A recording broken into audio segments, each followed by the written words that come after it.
પેટલાદમાં બાબા સાહેબ આંબેડકર ભવનનું લોકાર્પણ। આજ રોજ પેટલાદ ખાતે અંદાજે 55 લાખના ખર્ચે નિર્માણ પામેલ બાબા સાહેબ આંબેડકર ભવનનું લોકાર્પણ વિડિયો કોન્ફરન્સના માધ્યમથી કરવાનો અવસર પ્રાપ્ત થયો।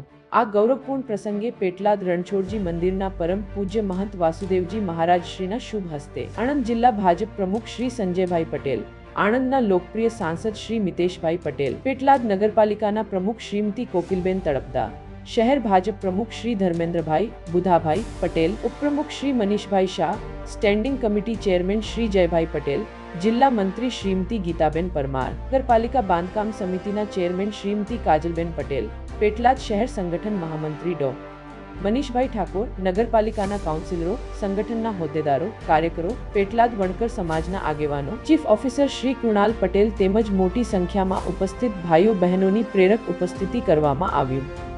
બાબા સાહેબ આંબેડકરના સમાનતા, સામાજિક ન્યાય અને શિક્ષણના આદર્શોને સમર્પિત આ ભવન સમાજના સર્વાંગી વિકાસ, સામાજિક જાગૃતિ અને જનકલ્યાણના વિવિધ કાર્યો માટે પ્રેરણાસ્થાન બનશે તેવી શુભેચ્છાઓ। આ ભવનના લોકાર્પણ સાથે પેટલાદના લોકોને એક નવી સવલત મળી છે। આ ભવન પેટલાદના સામાજિક અને સાંસ્કૃતિક જીવનમાં એક મહત્વપૂર્ણ સ્થાન ધરાવશે। સમીર મેલિક, નીટ 24 ન્યૂઝ, પેટલાદ। પૂરા સમાચાર જોવા માટે નીટ 24 ન્યૂઝને સબસ્ક્રાઇબ કરો।